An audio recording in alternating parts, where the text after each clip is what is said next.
1. Avery looked out of the window of Happenstan's books and sighed. Winter was on its way. Rain lashed down and water poured along the gutters, carrying crumpled leaves and debris. The street was populated by only a few hardened individuals who scurried from shop to shop, looking windblown and miserable. She watched a young man struggle down the road, his arms wrapped around him in an effort to keep his leather jacket sealed. He really wasn't dressed for the weather. He had a beanie pulled low over his head, and she suspected it was soaked. He paused in front of her shop and looked up at the sign, hesitated for the briefest of seconds, and then pushed the door open, making the door chimes ring. A swirl of damp air whooshed in before he shut it behind him and shook himself like a dog. He was of average height, with a slim build, and his jeans hung off his hips. He pulled his woolen hat off and wiped the rain from his face, revealing light brown hair shorn close to his scalp. He looked up and caught Avery's eye. Avery smiled. "Welcome. You've picked a great day for shopping." He smiled weakly in response, but it was clear that his mind wasn't on the weather. "I had no choice. I'm looking for someone." Avery frowned, sensing she already knew what was coming. She'd been feeling unsettled for days, and tried to put it down to the change in the seasons and the coming of Samhain in a couple of weeks. Unfortunately, that didn't explain the unusual tarot readings she'd had recently. "Who are you looking for?" He looked around nervously, noting a few customers tucked into the armchairs she had placed around the displays and in corners. The blues album playing in the background contributed to the mellow feel, and the shop smelt of old paper and incense. Nevertheless, his eyes were filled with fear. Avery smiled again gently. "Come and talk to me at the counter. No one will hear you." She moved around behind the till, sat on a stool, and hoped the young man would feel less threatened with something between them. He followed her, leaning on the counter and dropping his voice. "I'm new to Whitehaven. I arrived here recently with my family, drawn by the magic here. We've been trying to work out where it comes from, or rather, who," he said, rushing on. "And you're one of the people I've narrowed it down to." Up close, Avery could see his pallor under his stubble, and his fear was more obvious. Despite that, he looked her straight in the eye, as if daring her to disagree. She kept her voice low and even. "May I ask how you can detect magic?" "I may have some ability," he said vaguely. Avery hesitated, casting her awareness out. She could sense something unusual about him, but he didn't feel like a witch. He was risking a lot, she could tell, and suddenly it seemed mean to be so circumspect. "Your abilities have served you well. How can I help?" "My brother is ill. He needs a healer." "Why don't you take him to a doctor?" "They would ask too many questions." "I'm not a healer. Not a good one, anyway." His face fell. "But I do know someone who is. Can you tell me more?" "Not here. Later. Can you come to this address?" He reached into his pocket, pulled a piece of paper out and slid it across the counter. She glanced at it, recognizing the street. It ran along the coast on the hillside. There was no way that just she and Briar were going there. She didn't sense danger, but she didn't know him or his family. "Okay, but there'll be more than two of us. Is that okay? We're all trustworthy." He swallowed. "That's fine. So are we." With that, he turned and left, a blast of cold air swirling behind him. Avery went to the window and watched him run up the street, wondering where he was from, what magic he possessed, and where this visit would lead. It seemed the relative peace of the last few months wouldn't last. Since Lunasa, the night they had successfully fought off the mermaids with the aid of the Nephilim, life in Whitehaven had calmed down. She and the other 4 witches, Elle, Briar, Alex and Reuben, had been able to get on with their lives without fear of being attacked. Their magic, released from the binding spell, still hung above the town, but it had reduced in size. The unusual level of spirit activity had continued, which meant they were still casting banishing spells regularly. But the 3 paranormal investigators, Dylan, Ben and Cassie, monitored most of that. Avery was disturbed from her thoughts by movement in her peripheral vision, and she turned to see Sally, her friend and shop manager, coming back from lunch. Sally frowned. "You look deep in thought." "I've just had a visitor." "Oh?" Sally raised her eyebrows. "He's scared and needs our help." Sally knew all about Avery and other witches' powers. "You don't know him, I presume?" "No. He's just arrived in Whitehaven. I need to phone Briar and Alex." "All good. Have your lunch and take your time. It's not like we're run off our feet." Avery nodded and headed to the room at the back of the shop, where there was a small kitchen and stockroom.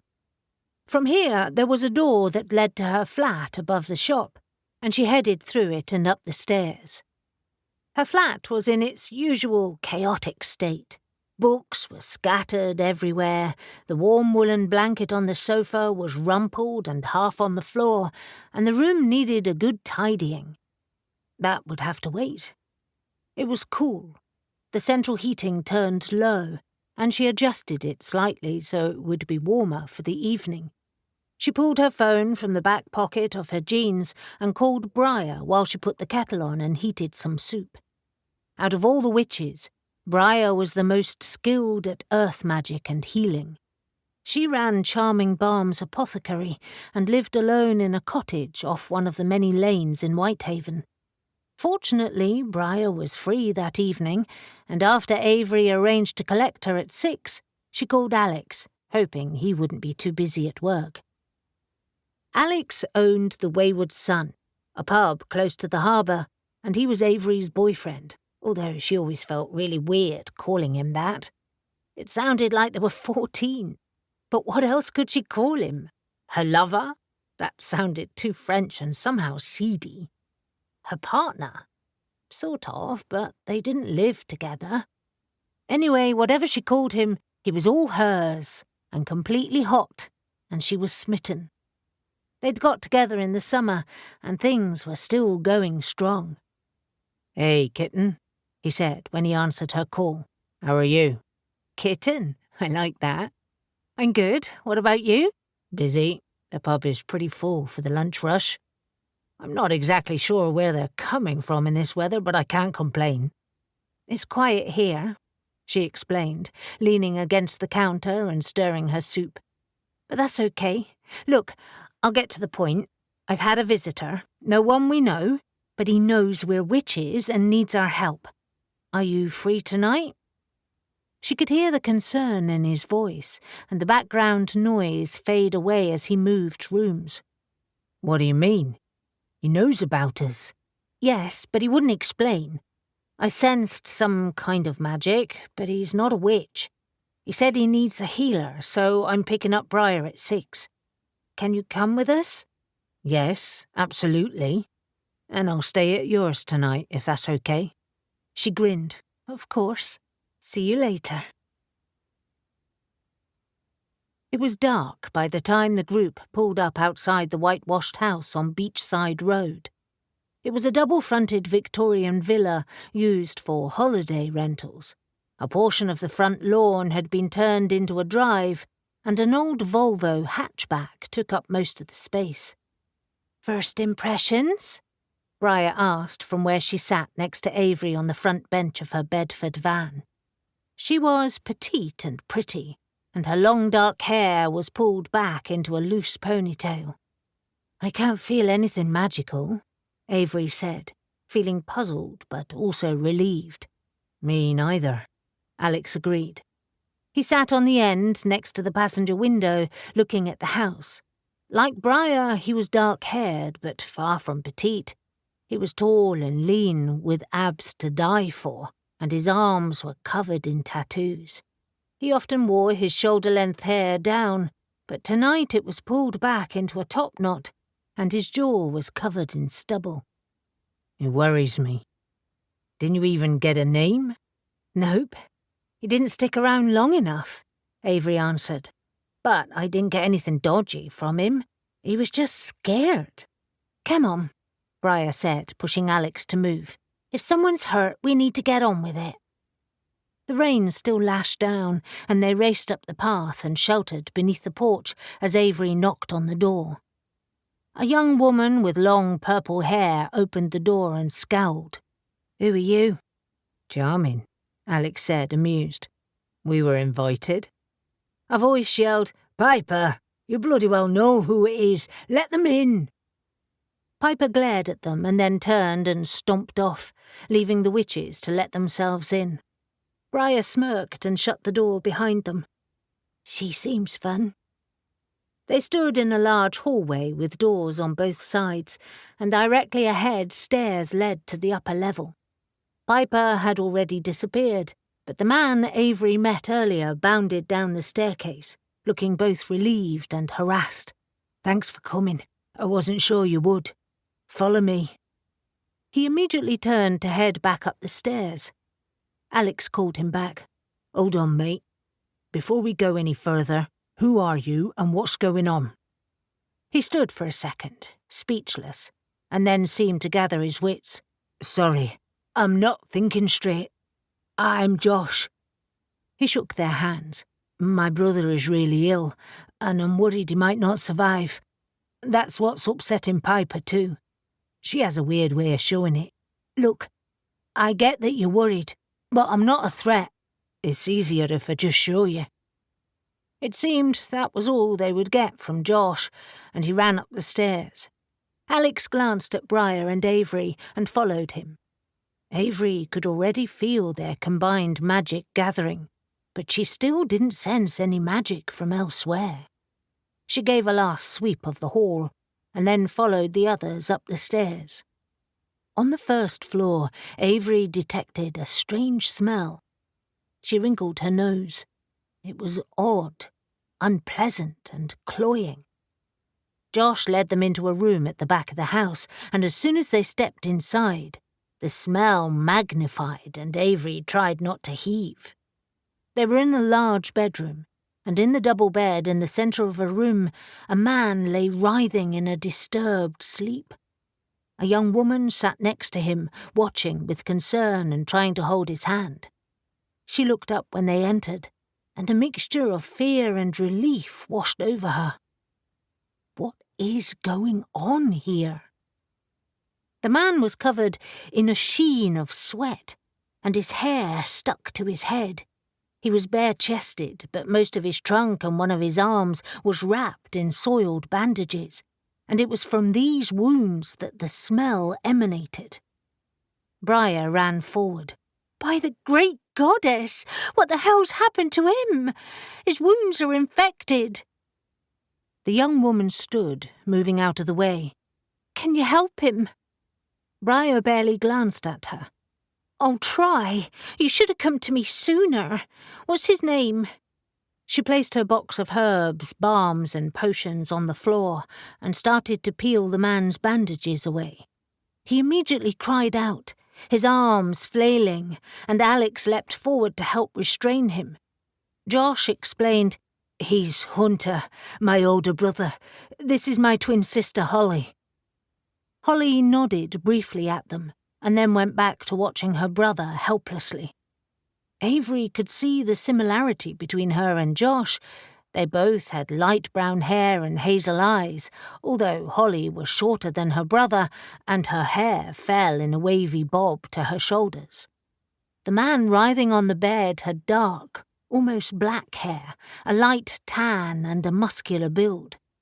Avery asked, "What happened to him?" Josh met her eyes briefly, and then watched Hunter again. "He was attacked several days ago. We've been on the road and only got here recently. It has taken me a while to track you down." Avery watched Briar resort to using a sharp pair of scissors to cut the bandages away. Avery recoiled as the smell hit her, and then gasped at the size of the wounds. He had long, deep claw marks across his chest, back and left arm, and they were inflamed and oozing pus. As Briar pulled the sheet away, they saw more bandages around his legs. Alex looked up. "What the hell did this? And why didn't you go to a doctor?" "Because they would have involved the police," Josh explained. "We can't afford that to happen." As they watched Hunter twist and turn, Avery scented magic, and she looked around alarmed. Briar and Alex must have too, because they paused momentarily. "What's causing that?" Avery asked sharply, raising her hands, ready to defend herself. "What?" Josh asked, his eyes wide. "Magic. We can sense it now." "Oh no," he answered. "He's changing again." "He's what?" But Avery could barely finish the question when Hunter shimmered in a strange way, as if his body was melting. And then his shape changed into a huge wolf, snarling and twisting on the bed. "Holy crap!" Alex exclaimed, leaping backwards out of the way of his snapping jaws. "He's a shifter! Why the hell didn't you warn us?" "Because we hoped you wouldn't have to know," Holly said tearfully, running forward with Josh to try and calm her brother down. In a split second, she changed into a wolf too, leaving her clothes behind as she leapt onto the bed. She yelped, and her presence seemed to calm Hunter down. Within seconds, he lay back on the bed, panting heavily. His wounds looked even worse in this form, if that was possible. His fur was matted and blood-stained. Avery dropped her hands and sighed heavily. "You're all shifters." "Afraid so," Josh said with a weak smile. "So I guess he was attacked by another shifter?" "You could say that." Briar leaned back on her heels. "This will probably make things a bit trickier." "But can you still help?" "Yes. I'm a good healer, but I have limited experience with shifters." Like none, Avery thought, just like the rest of them. Briar continued. "Does he change a lot at the moment?" Josh nodded. "He doesn't seem to be able to control it. His change won't last long, but we think it's getting in the way of his healing. His wounds keep opening and we can't get them clean." She nodded and thought for a second. "I need to give him a sedative. It will calm him down, which will hopefully prevent him from shifting." "You have a spell for that?" Josh asked. Briar shrugged. "In theory, I'll have to make it stronger than usual. I need your kitchen to make a slight change to one of the potions I have with me." "I presume you're all witches then?" Josh asked. "I mean, I thought that's what I sensed, but I wasn't sure." "Yes, we are," Avery said. "But we'll talk later. For now, let Briar work her magic."